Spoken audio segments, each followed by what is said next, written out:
Willkommen zur Filmpremiere von Nathalie Grenzhaeusers Film The White Sea Cycle, der heute hier Premiere feiern wird. Das ist ein besonderer Anlass, es ist Teil des Rahmenprogramms der Ausstellung, der gleichnamigen Ausstellung The White Sea Cycle, die Sie vielleicht auch schon draußen in den Foyers und im Untergeschoss sehen konnten. In dieser Ausstellung entführt uns Nathalie Grenzhaeuser in den Meeresraum am Weißen Meer und Anlass oder Ausgangspunkt war im Grunde eine ganz besondere Begegnung, nämlich mit Doktор Alexei Sukhotin, der heute auch hier ist. Herzlich willkommen. Er ist Meeresbiologe und die beiden haben sich 2015 im Rahmen einer Forschung durch das Hans-Wegener-Institut in Delmenhorst kennengelernt und daraufhin ist eine Freundschaft entstanden und Nathalie Grenzhaeuser wurde mehrfach auf die Forschungsstation White Sea Biological Station am Weißen Meer eingeladen, an der Alexei Sukhotin mit seinen Kolleginnen und Kollegen forscht. Und daraus ist eben, das war im Grunde auch der Ausgangspunkt für diese Ausstellung The White Sea Cycle, die aus 4 Kapiteln besteht: In the Tidal Zone, Creatures, Kosmos und Science in Cycle. Und der Film The White Sea Cycle ist Teil dieses letzten Kapitels, Science in Cycle. Und ich freue mich wirklich sehr, dass wir jetzt heute die Chance haben, ihn zum ersten Mal eben sehen zu können, und es ist natürlich auch ganz besonders, dass Dr. Alexei Sухotин auch hier ist. Und später, nach dem Film, wird er nämlich mit Nathalie Grenzhaeuser und Dr. Jule Reuter ins Gespräch kommen. Auch Jule Reuter, herzlich willkommen hier im Hospitalhof. Sie ist Kuratorin an der Hochschulgalerie der Kunsthochschule Halle, hat eine FU in Berlin, Slawistik und Kunstgeschichte studiert, immer schon einen Osteuropa-Schwerpunkt gehabt und promovierte sich zum Thema Gegenkunst im Gegenwart 2000. Sie arbeitet danach zunächst als freie Kuratorin, hat unter anderem Ausstellungen wie Cindy Sherman für den Gropiusbau verantwortet und auch eine große Wanderausstellung für die Goethe-Institute im osteuropäischen Raum zum Thema 1989 bis 2009 bewegte Welt, erzählt Zeit, zeitgenössische Kunst aus Russland, der Ukraine, Belarus, Georgien und weiteren osteuropäischen Ländern. Also ich freue mich sehr, dass Sie heute hier sind. Sie begleitet die Arbeit von Nathalie Grenzhaeuser schon seit vielen Jahren und eben auch diese besondere Kooperation mit Dr. Alexei Sukhotin, und dann können wir uns später auf ein Gespräch freuen, dass eben nochmal diese besondere Zusammenarbeit zwischen Kunst und Naturwissenschaft aufgreift. Das Gespräch wird später dann in englischer Sprache stattfinden. Genau. Also ich wünsche Ihnen jetzt ganz, ganz viel Freude bei dieser Premiere und einen schönen Abend hier im Hospitalhof.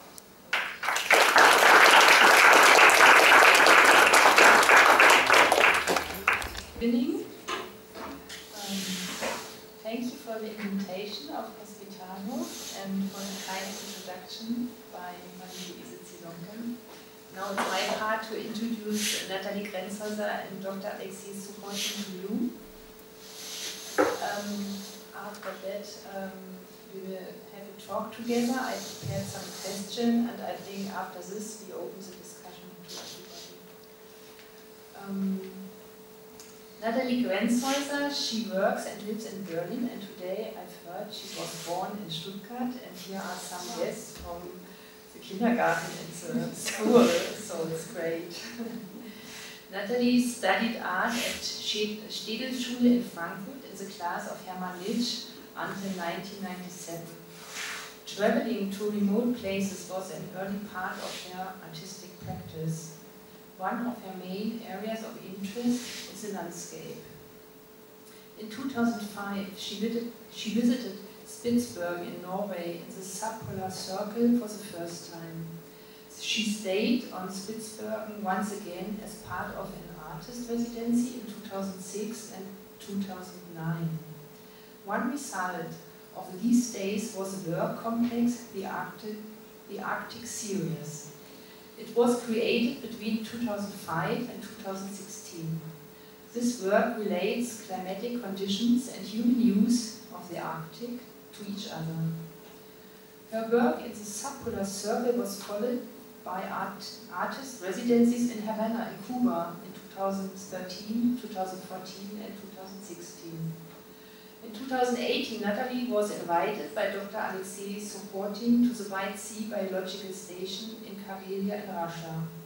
Further work stays followed there in 2019 and 2021. A major exhibition was planned for 2002 at the Zoological Museum in St. Petersburg to showcase the recently created works. It was cancelled due to the war. Some of the recent works were shown in smaller exhibitions in Germany. For example, last year at Maximiliansforum in Munich, the exhibition was together with Stefanie Zoche, and this year there was a show in Berlin at Galerie Axel Obiger, also with Stefanie Zoche together, and the title of this exhibition was Creatures in Critical Zones. Let's go to you, Alexei. Alexei Sukhotin lives in St. Petersburg. He studied biology at the Leningrad State University, and he wrote his doctoral thesis on the Zoological Institute of Russian Academy of Science. From 2008 to 2023, he was director of the White Sea Biological Station, which is part of the Zoological Institute of Russian Academy of Science. He has been a leading scientist since July 2023 at the Zoological Institute. His research interests are ecophysiology of aquatic animals, structure and production in animal populations. The main fields of his research interests cover ecological energetics, physiology, biochemistry and genetics of marine invertebrates, and their populations in geographical and habitat scales. The overarching theme of his research is understanding of the mechanism limiting species distribution, determining maximal lifespan, and allowing animal populations to withstand environmental stress. Alexei is also publishing, and he published over 100 peer-reviewed articles and book chapters, and he's also teaching, as I know. Okay, let's start. Marie-Luise Zielonka already mentioned it, but I want to ask you again, where do an artist and a marine biologist meet, and how does it come about that you started a kind of collaboration?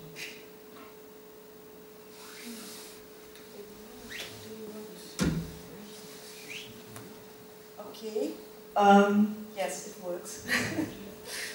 How did it came? I think it came, well, the first approach was in the Hansewissenschaftskolleg where we met, actually, where we both were fellows, and I was invited by you because of the Arctic works which I have done in my collaboration with the Alfred Wegener Institute. And then I came to the White Sea Biological Station because I always wanted to do work about the sea, and I always wanted to go to Russia and to the Russian Arctic. That was the plan at that time. And so, yeah, and then on the station, I mean, I depended on Alex, and he introduced me to the other scientists, and he translated, and so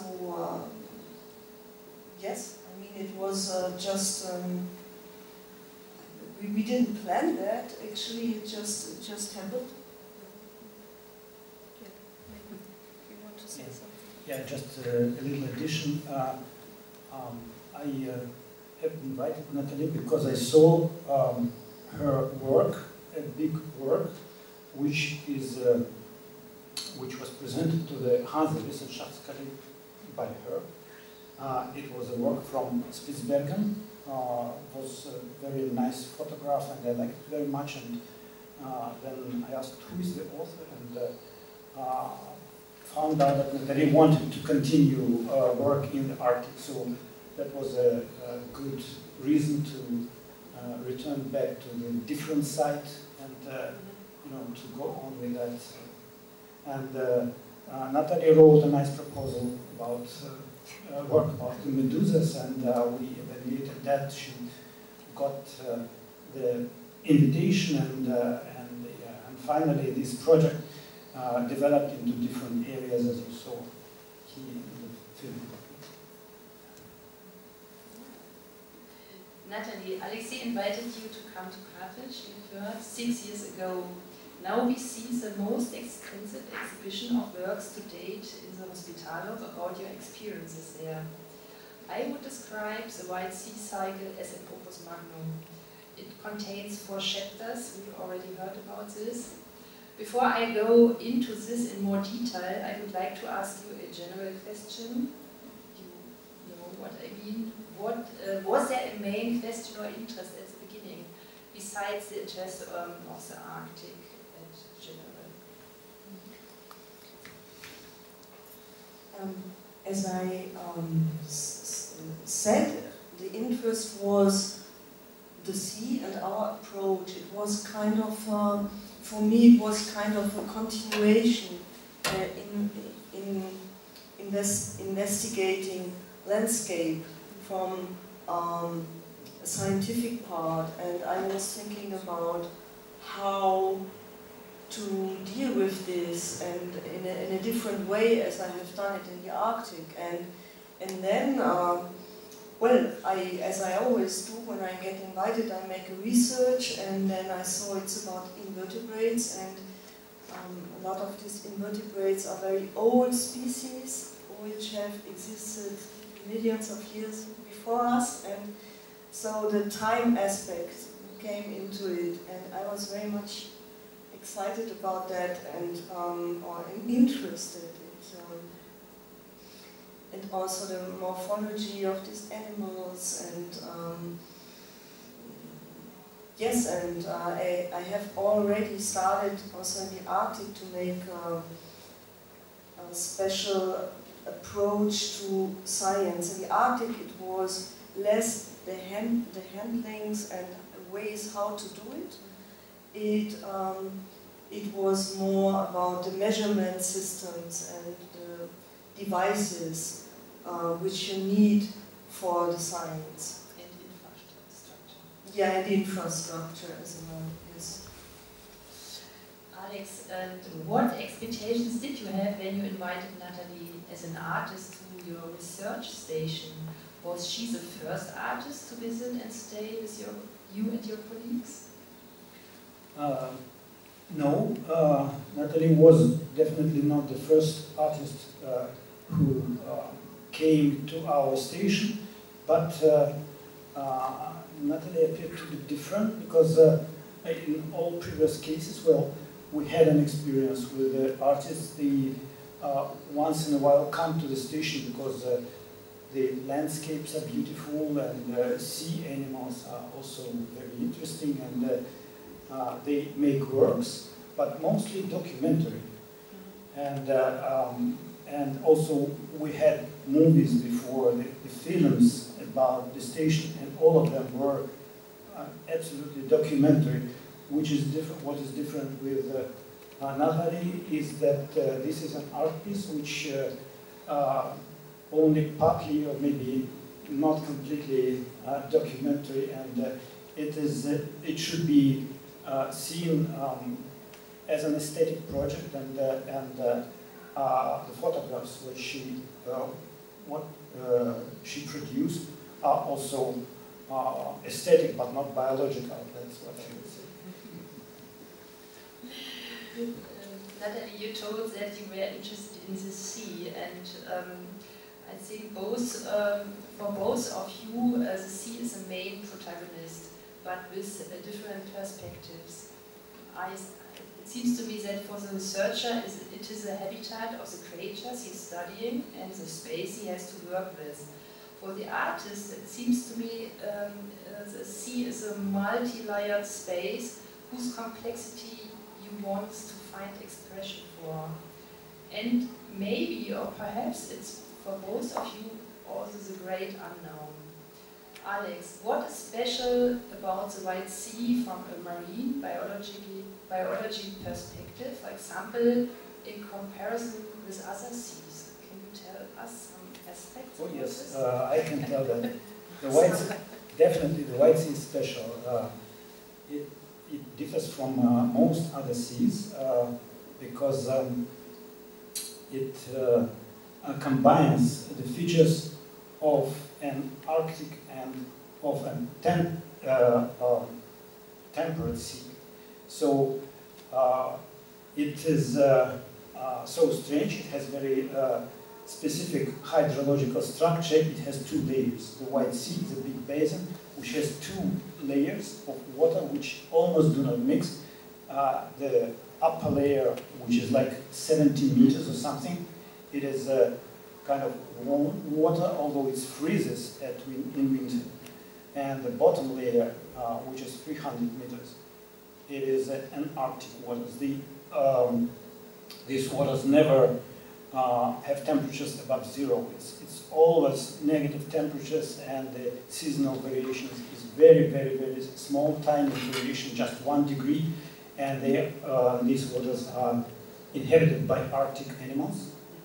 So this is a very specific feature we can study. We are marine biologists. We are lucky because we can, from the same place, we can study the subarctic or temperate animals and life, and at the same time the Arctic ones. So we can reach both faunas and floras from our station. Yeah, that's the interesting one or interesting features of the White Sea. Thank you. And the same question to you, Nathalie. What is special about the White Sea from an artistic point of view, also in comparison with other places you have seen and worked with? Oh, it's not so easy question. I think it's not so easy because I cannot describe in just 1 or 2 sentences. Well, what is so special about this is what I try to express in the movie. It's the atmosphere of the landscape, and well, also the atmosphere at the station, I would say, for me. I mean, it's not only the landscape, of course, it's what you encounter when you are somewhere. And what I very much liked is that you have the feeling of, it's a little bit, you may laugh about that, it's like a kind of, to go into Klausur. It's not like a church, but it's kind of, it has a very, it is very focused. There is no distraction. It is very focused, very relaxed, very beautiful. It has its own poesy, and yeah, and it's a bit also like a place where there's enough time. Although, I mean, also the people who work there, they have a really high high amount of work to do, but it's a very special atmosphere, I think, very intense. That's I like about the place. I would like to know a little bit more about your methods of working, and also maybe you're thinking about the unknown. It also concerns the question of whether we can only see what we know. You as an artist, Nathalie, you are not a specialist in marine biology. What do you do if you don't know or understand something? And how important is specialized knowledge for your work?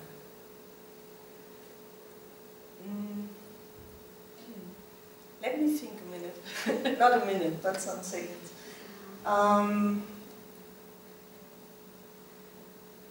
Well, what is, I don't have to know, I'm not making a work directly about the science. It is a work about how science look like, or how the atmosphere, the handlings, what comes together with the movement in the landscape. It has many layers. So I'm coming more from an artistic view, or I'm an artist who is interested in the power of the image, and not I don't know. But it's a film. Some of the scientists are explaining something to you, and are you inspired to read something about this and to learn something about this more than you knew before? Well, definitely. I want to know what's going on and what it is about and all kinds of details, but I do not necessarily have to know everything about before I start to work. Of course it's of interest, but it's not that I have to know every detail and then I can start with the work. No. You don't want to become a scientist too. Well, no, I think I have my topics and it's enough work. But I had in school and in science when I made my Abitur, so it's not coming from nowhere. No. It's interesting for me to know how a scientist deals with the unknown. That means I would like to use an example, for example, the climate change.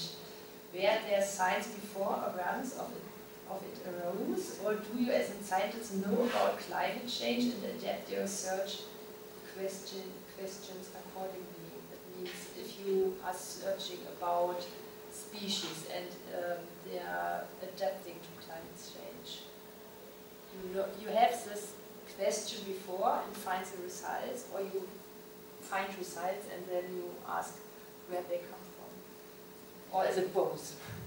Yeah, definitely. Probably both. Definitely both, but the mainstream of scientific research is you have the knowledge of something, you have a background knowledge of anything, and then you ask a question further, and then you make a hypothesis and test the hypothesis, and if it's proven, then you go a step further. If it's refuted, then it's okay. You also go one step further, you make a new hypothesis. So this is a normal way of scientific research, but definitely there are some occasional findings which turn the picture and give you a new direction of research, and this is quite often. So this is both, the combination of both approaches, and also there is a third one, when you go to completely unknown place or space or time or habitat, you just study, you just collect everything and see what's going on, and then you, having this knowledge as a background, you make this hypothesis and testing and everything. So many approaches, including the main one. Thank you. Nathalie, you have observed and accompanied scientists on the White Sea in their daily research activities. In the exhibition, I mean the whole exhibition, not only the film, we see pictures of their research subjects. Sea angels, jellyfishes, spong. You show them alive in their living environment on the one hand, and in a laboratory-like setting on the other. Then they are dead. What is important if you, to you when you portray these creatures? Are you also interested in reflecting on our human approach to them?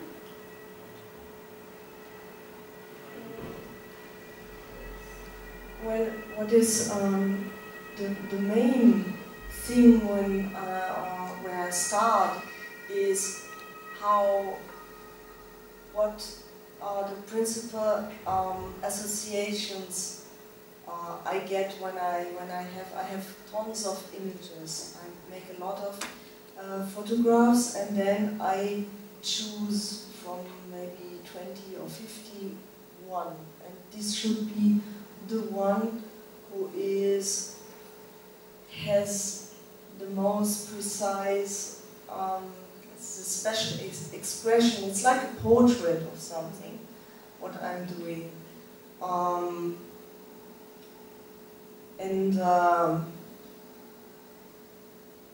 Yes, and I try to get that in the most intensive way out. So it's all about how to present, on which material, and why this and why not that, and the size, and of course also our approach matters. But well, as you said, the exhibition has 4 chapters, and the chapter we are talking about is more or less the creatures chapter. And there are other chapters like the Cosmos chapter, where it is not so much about the animals, it's more about the sea, really the sea, the body of the sea, the texture, the title is also the texture of the sea. And so every chapter has his own topic, and we developed also texts about that. So it is it depends. Oops. It depends which work also. Yeah. I mean, because a lot of portraits are shown here at Hospitalhof from this chapter, creatures. Yeah. Yes. And Alex, what it is like for you to see your research subjects as protagonists in art? Does it also give to you new impulses? That's a difficult question. Actually, it's the first experience that I and my colleagues also can see how we work projected through the vision of an artist. It's like an artwork, and sometimes it looks nice and aesthetic and very interesting. Sometimes maybe not. And maybe as a scientist, I should try to look from the side on my work more, which I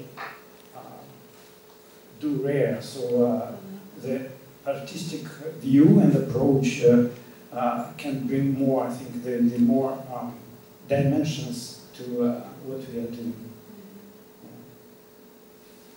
I have now a question to both of you, because I would like to touch briefly on the issue of ethics.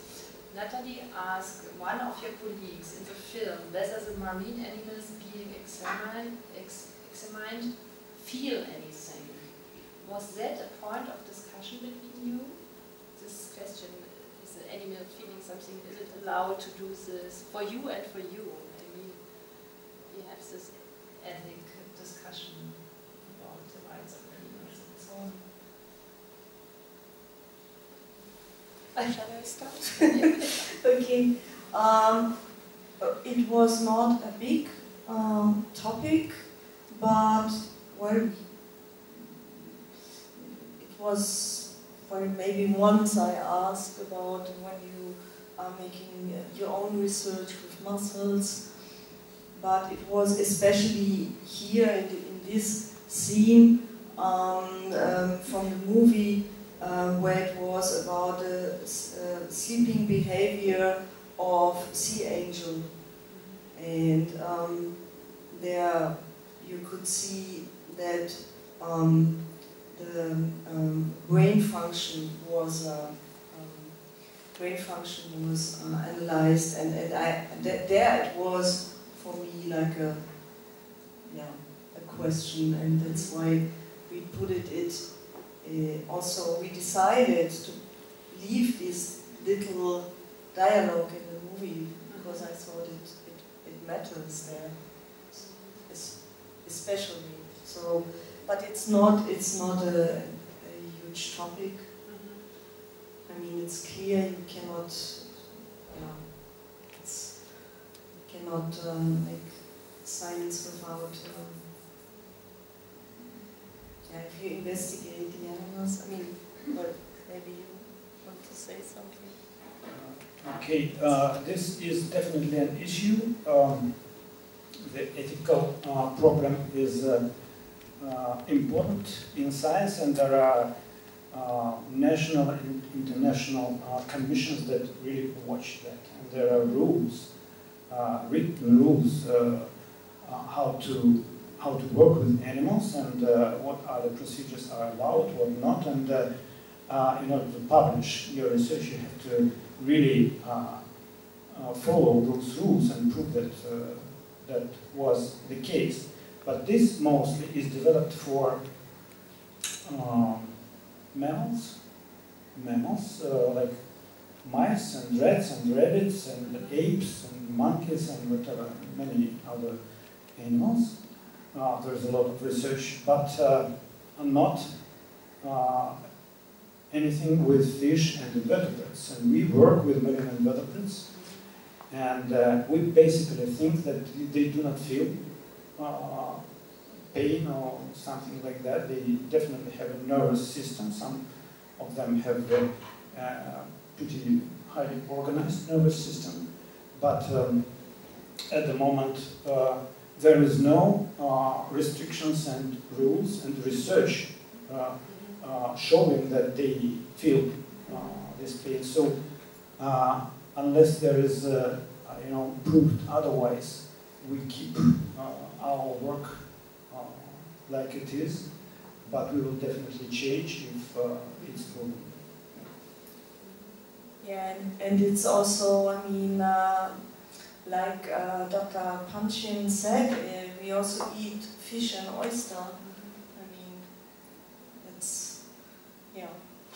Yeah, but it's really the only dialogue we can understand. I think it was a message from you to us. Yeah. Definitely. Yeah. This was a question in this scene, yeah. I would now like to go into more detail about the video that was premiering today. And Nathalie, you demonstrate a wide range of activities of the scientists, from simple handouts to complex calculations in files. But you don't explain to us what exactly is being done and why. Why did you decide to do this in this way? Yeah, as I said, because I wanted to make a thread about these, the ways how field research is done, and then the title is The White Sea Cycle, which means that for me I was focusing on the working routines. That means which are being monitored since over 60 years, and there were two main scientific field research which are happening in summer or every 3 months. You may say something about that more precisely. And so it was like to make a combination of how it looks like, the body of this work, the atmosphere, the animals, the life cycle in the whole project mattered a lot. That's why I also include dead animals. in the exhibition as well as in the movie. So it is a constant like circle from life to death, again to life, again. So it's going on and on and on, and that was the idea of, well, of the whole project. Nevertheless, it evokes a lot of questions for me, and so I want to use the situation and ask Alex about this. Are there any activities that are seasonal and which are they? Because seasons we see play a very important role in the film. Definitely, seasons are extremely important in the life in the White Sea, because you saw the seasons are very, very, very well pronounced. I mean, we have a really thick ice during 5 months of the year. It's like 50, 60, 70 centimeters thick, real frozen sea, and complete darkness in the sea. And in summer we have pretty warm water. It's like plus 15 on the surface. So there is a strong seasonality, and the seasons definitely play a role in all life of all the species which we study. So they have a season for reproduction, they have a season for dormancy, I mean for hibernation, how you call it, and they have season for distribution, migration, anything. So we study the life of animals in a seasonal way, how they really change with seasons, and many of our work is seasonal. So one of the monitorings which we really are proud of is the monitoring of the plankton, research plankton, tiny animals which live in the water body.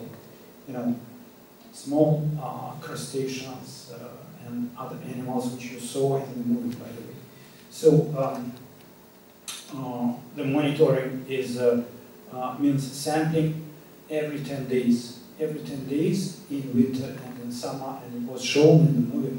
And in autumn, spring, whatever, scientists go into the sea and collect samples and then analyze the samples. And it goes since 1957. I mean, it's over 60 or 65 years, even more. So this is the fourth the longest monitoring in the world. I mean, we really have a good data set.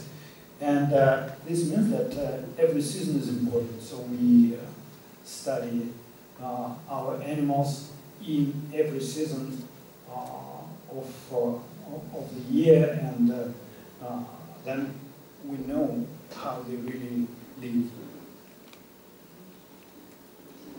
Thank you. I want to come back to the maybe possible intersections between art and science. I read that, Alex, you also filmed for Nathalie. But as a scientist, you also work with emerging media. How do you see the intersections and possible coexistence of images made by scientists and those created by artists? Would it be interesting to show both together to a wider audience? Depending on the audience, probably. So definitely, it can be really very interesting. I never thought about that. Thank you, Jule. I think it's a great idea, by the way. And yeah, the scientific photograph is something very different from the artistic. We are focused on specific details which we want to study. Some photographs are micro photographs. They are made with optical techniques, microscopes, and of different magnification. And some are not. You saw, for example, the photographing process in science in one of the episodes when scientists photographed the sponges. They did that because they later analyzed these photographs in a row in a computer program. They need to know how these sponges really change the dimensions, and they put them in figures and analyze them. So the scientific photograph is kind of not poetic at all, and is totally focused on some special feature which we want to know. The artistic photograph is definitely different. They have a character in these photographs. The objects have, you know, their appearance. They resemble something. Maybe give us associations, and that's interesting to compare. That's, I want to add something. I had a situation on the White Sea where I was. We had exactly this situation with the one who was the diver. He was diving there, and then we were together in the lab, and we made photos of the animals which he got from the sea.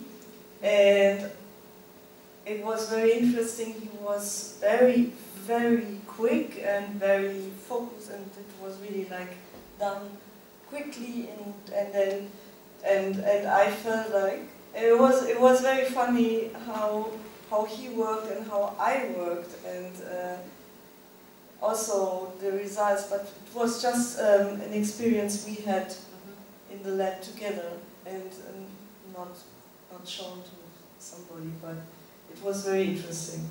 Yeah. Next question about the film.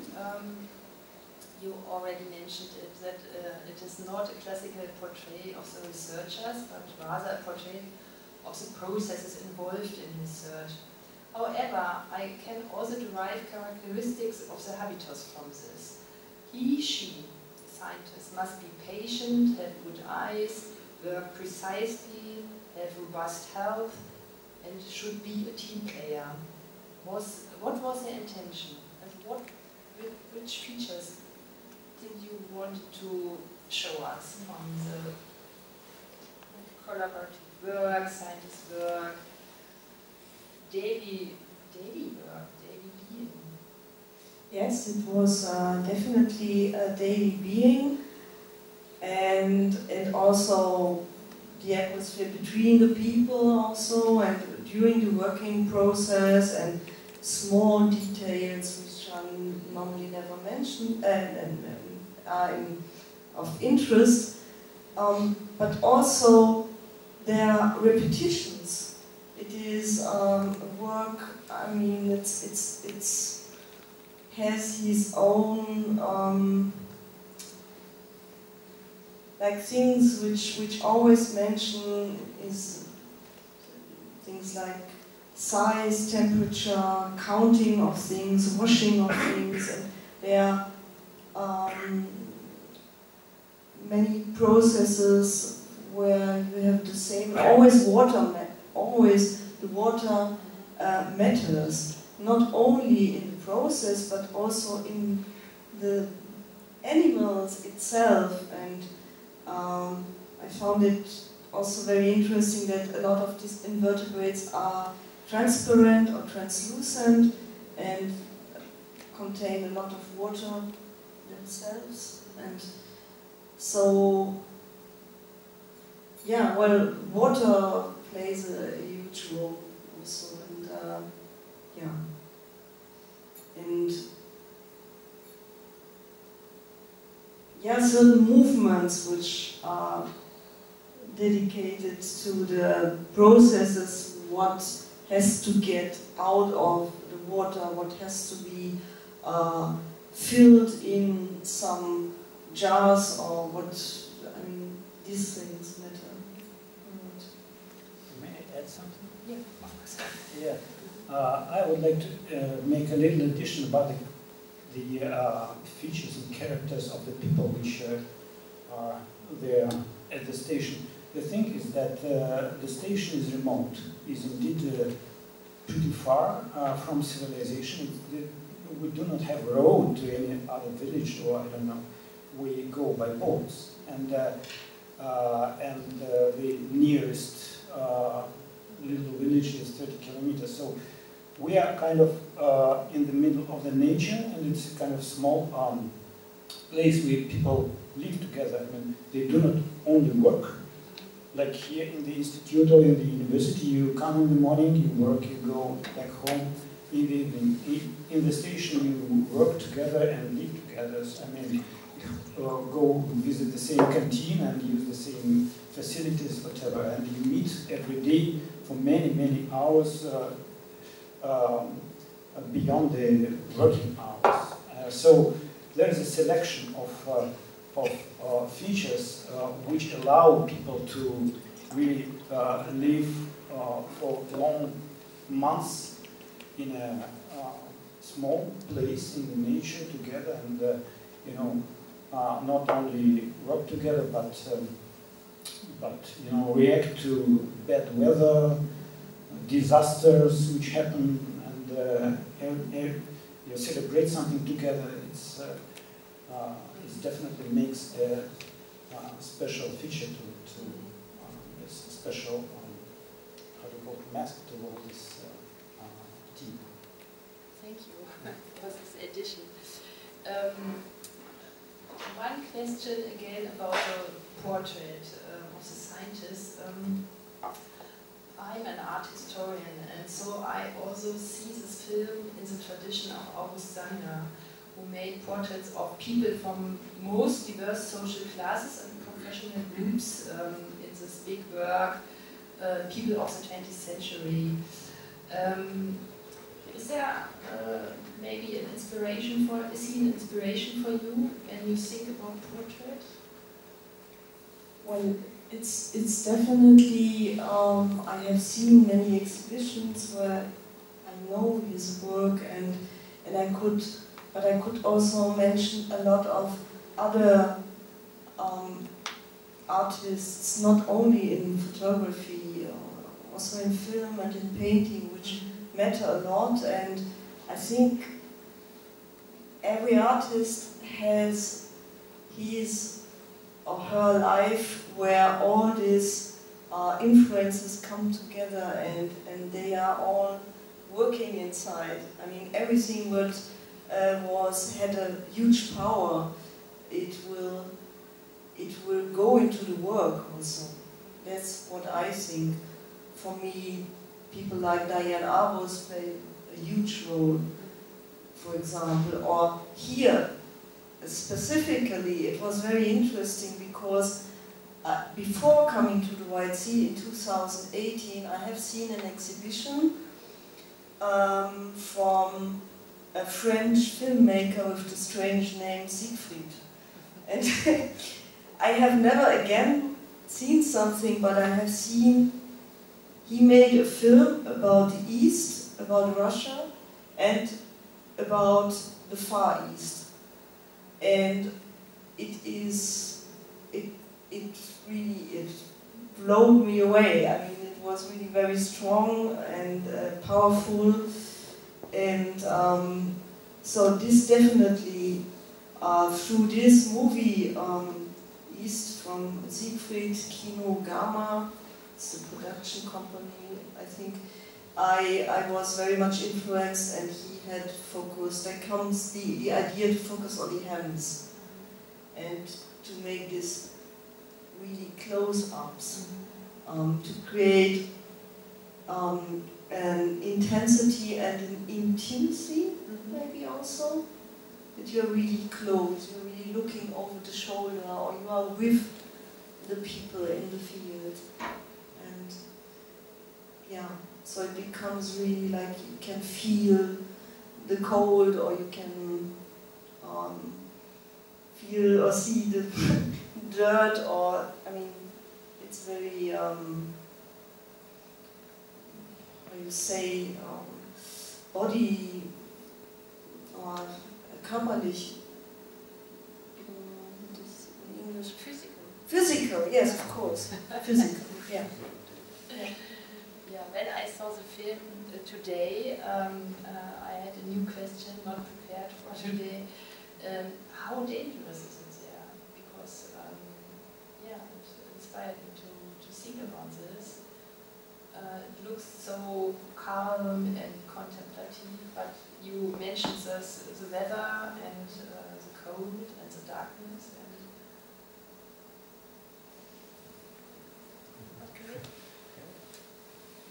Well, definitely when you are in the water, this you have the movement, the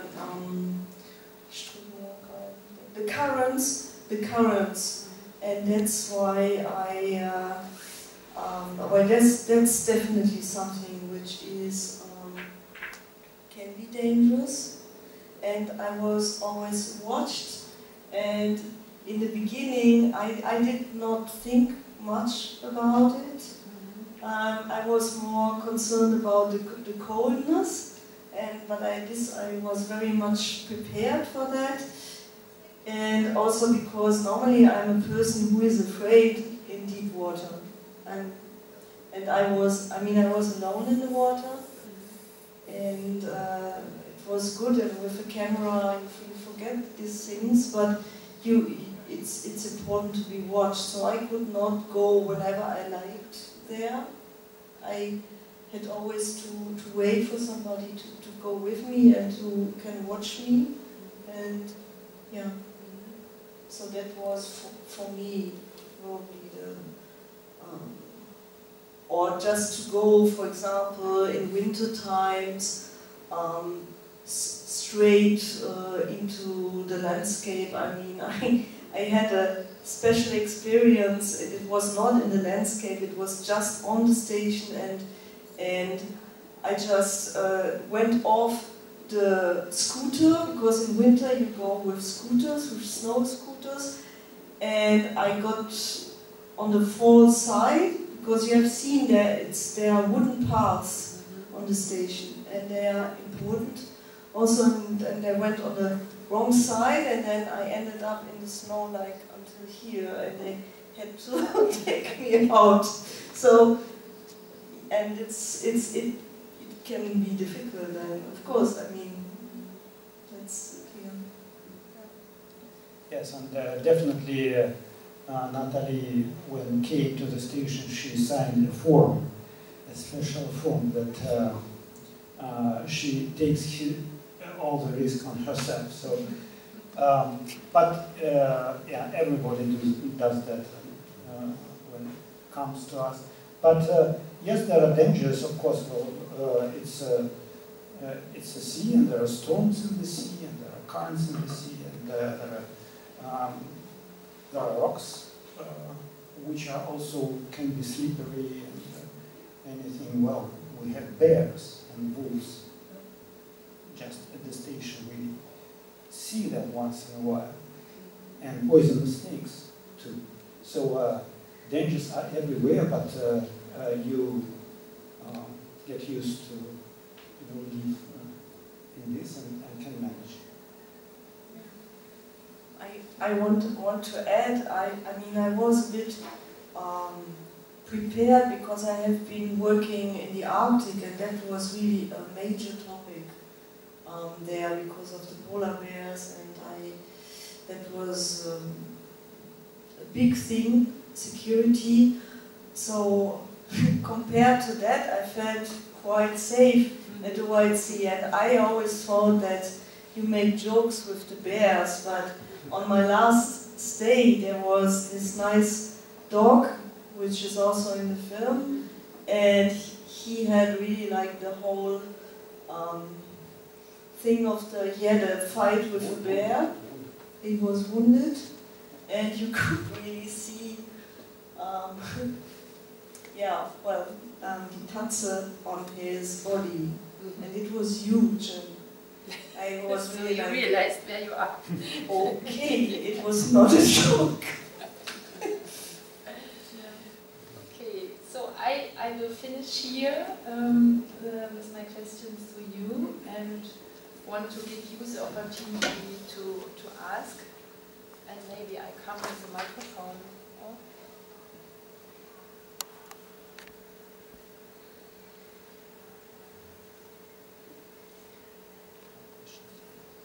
Yes. question. Okay. How big is this yellow jellyfish? Well, the jellyfish, they are from different size. The bodies. This orange one, the large.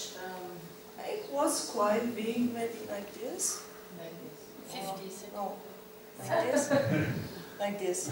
Well, there were also huge ones in the water, so yeah, the biggest one I have seen there, and was. There was, yeah. Yeah. But the tentacles are long. Yeah, the tentacles are very long. Yeah.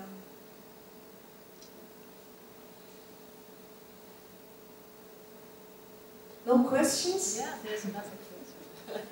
Yes, please. I very much liked that there was no explaining of what the scientists are doing, because to me it felt like they were following a game with secret rules that I don't know.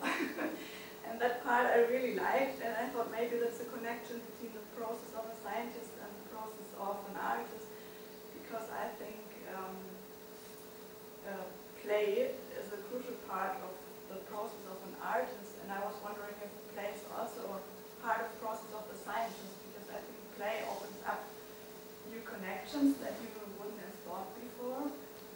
And even if the play making science is very serious, and you have to be very precise and all these things, but maybe there is space for play also. That's what I was thinking about. We play games, of course. Yes, and there were many games we played when we were students, and then many games we are playing now.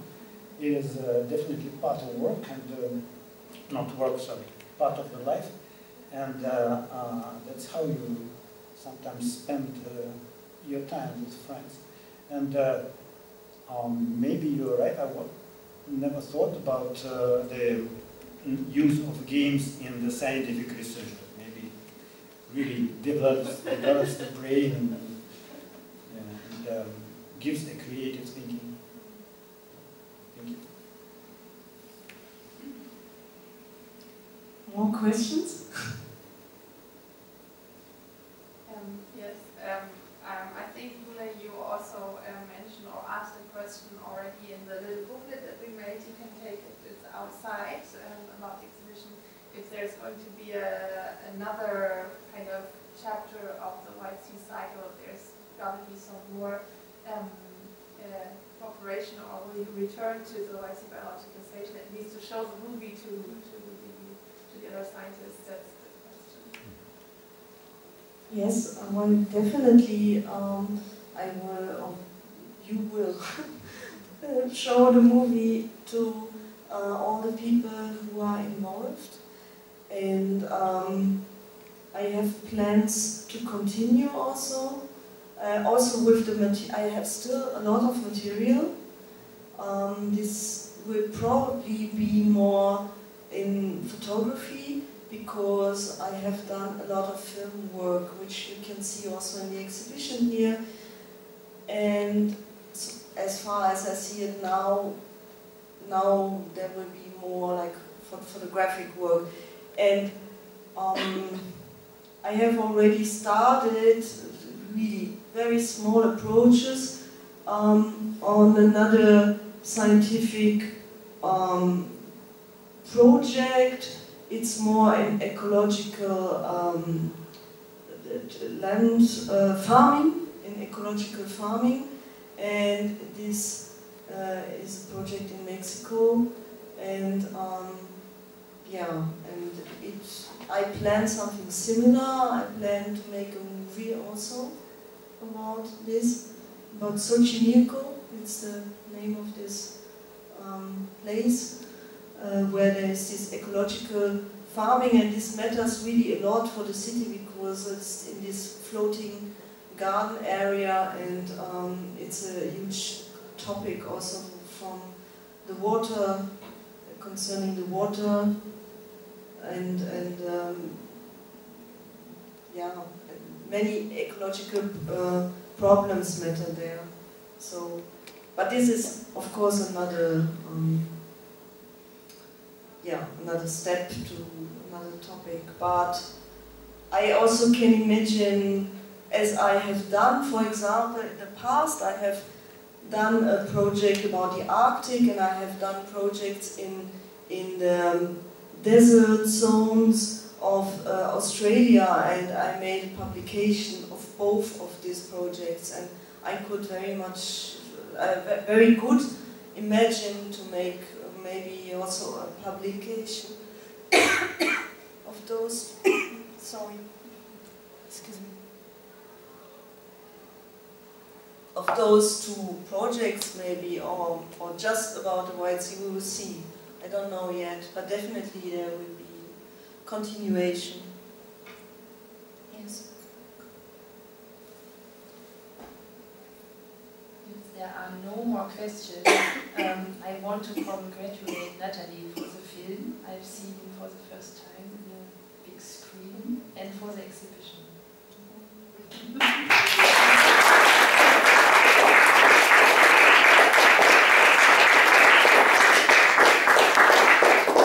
Yeah, thank you for coming.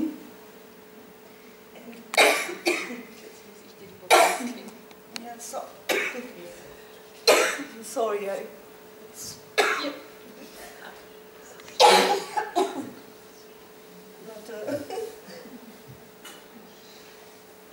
maybe I can give a short tour through the exhibition, but really short, and then who wants to join, I would, in German or in English. Okay, so thank you everybody for coming. Thank you Alexei, Nathalie, Jule Reuter for this very, very, very interesting conversation about the movie and your whole collaboration. Thank you very much. Have a nice evening.